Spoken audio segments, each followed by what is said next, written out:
Если тормозит YouTube, внизу инструкция, как ускорить. В городе Актау на территории Казахстана потерпел крушение самолет Embraer 190 азербайджанских авиалиний. Из 67 находившихся на борту человек выжили 29. Авиакатастрофы, конечно, не профиль нашего канала.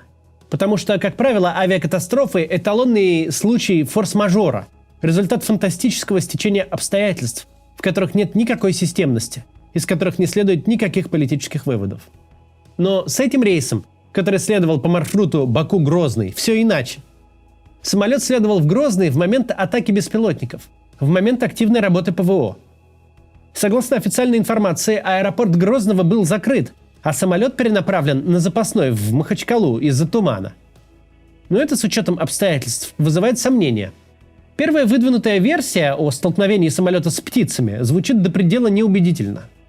Столкновение с птицами, в общем-то, не такой уж и редкий инцидент для мировой авиации, и мы более-менее понимаем масштаб последствий такого столкновения. Однако на первых же кадрах обломков борта отчетливо видны многочисленные мелкие пробоины в фюзеляже, которые очень похожи на следы от шрапнели и вообще не напоминают вмятины от каких-то сравнительных крупных объектов, таких как птицы. На кадрах из салона самолета перед крушением видно, люди сидят в кислородных масках. Инцидент явно привел к разгерметизации самолета. Понятное дело, мы должны ждать полноценного расследования и экспертных выкладок.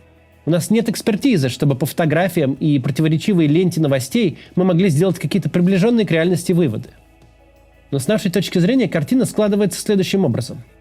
Неполадки на борту возникли во время подлета к Грозному, который за несколько часов до этого подвергся атаке дронов.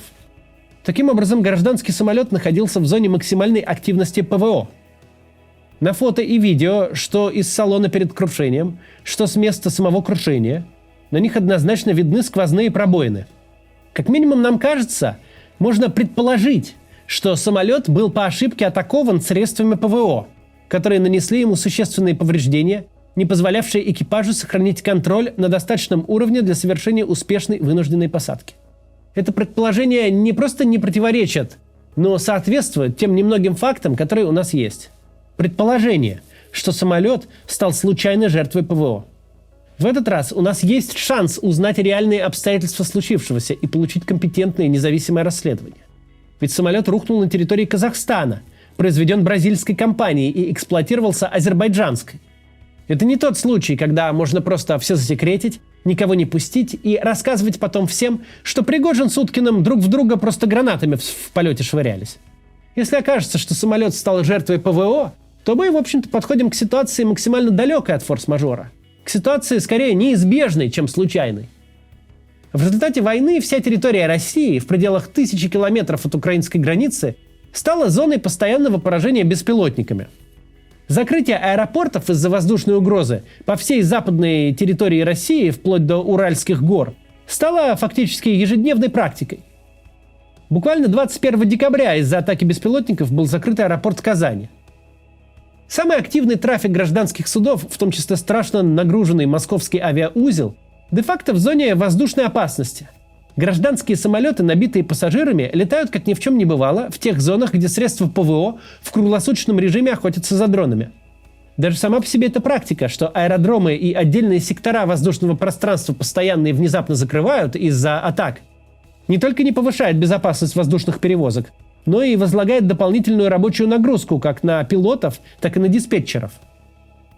Это, в принципе, совершенно ненормальная ситуация, когда в одном воздушном пространстве у вас сосуществуют беспилотники, ракеты ПВО и гражданские борты. Это рано или поздно закончится плохо, даже если не принимать во внимание прямое сбитие. Рано или поздно случится уставший экипаж, который уже загоняли по запасным, он хочет сесть любой ценой и ошибается. Рано или поздно случится диспетчер, который в ситуации стресса и постоянной смены обстановки не развел 2 самолета в воздухе, не дай бог. Если все это происходит не в формате форс-мажора, если это не разовое явление, а повторение месяц за месяцем, из года в год, то рано или поздно критическая масса случайностей наложится друг на друга и даст на выходе как минимум инцидент. Но может случиться нечто гораздо худшее. Точнее даже так, рано или поздно обязательно случится нечто худшее. Рано или поздно ПВО вследствие непрофессионализма, недостаточной подготовки, усталости, неточности оборудования, чего угодно, но собьет вместо беспилотника гражданский борт. Любое нарушение безопасности имеет накопительный эффект. Каждое повторение повышает вероятность катастрофы. Можно перебежать шестиполосную дорогу на красный один раз, можно 2, 10, можно 50. Но если вы будете этим заниматься прям каждый день, то рано или поздно все сложится не в вашу пользу. Ну, и казалось бы, и что? Если огромный кусок страны стал зоной технологической дуэли между дронами и ПВО, то что, не летать теперь? А никакого ответа на этот вопрос тут нет. Гражданские самолеты в зонах боевых действий и иных местах, где кто-то стреляет в небо, время от времени сбивают. Это неизбежно. Единственный способ подобное предотвратить – не начинать войну. Особенно такую войну, которая обязательно переползет на вашу территорию и в ваше воздушное пространство. Есть такие ситуации, единственный выход из которых – не попадать в них вовсе. Встреча гражданского борта с ракетой ПВО в воздушном пространстве воюющей страны – одна из таких ситуаций. Потому что невозможно одновременно вести фронтальную войну на своей границе с промышленно развитым противником и жить, как ни в чем не бывало. Что тут у нас война, тут мир и безопасность, а тут рыбу заворачивали. Нет более безответственного поступка, более идиотского решения, более простого способа увеличить риски и сократить среднюю ожидаемую продолжительность жизни сразу для всех россиян. Для тех, кто живет у границы, и в них снаряд может прилететь в любую минуту. Для тех, кто летает самолетами по одному небу с дронами и ракетами ПВО. Для солдата-срочника, которого принуждают подписать контракт. Для тех, у кого в квартире на далеком Алтае начался пожар, а половина местного МЧС пошла за длинным рублем в окоп. Для женщины, которая встретит вернувшегося с войны зэка ночью в подъезде.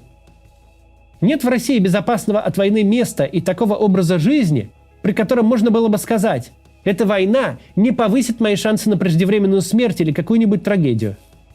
Всегда найдется такой водитель автобуса в самой глухой сибирской глуши, куда не долетит ни одна ракета, который уснет и улетит в кювет из-за переработок, вызванных дефицитом кадров.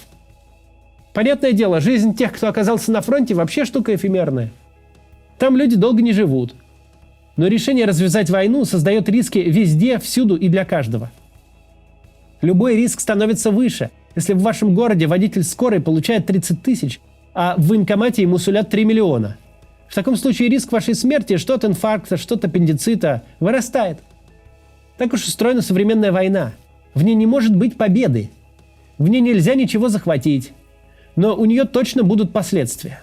Самолеты будут падать, люди будут гибнуть и сильно в большем количестве, чем в мирное время, по разным причинам. Но первопричина – это ровно одно решение – развязать войну, из которой не вырваться. До вечера. Сегодня будет еще ролик.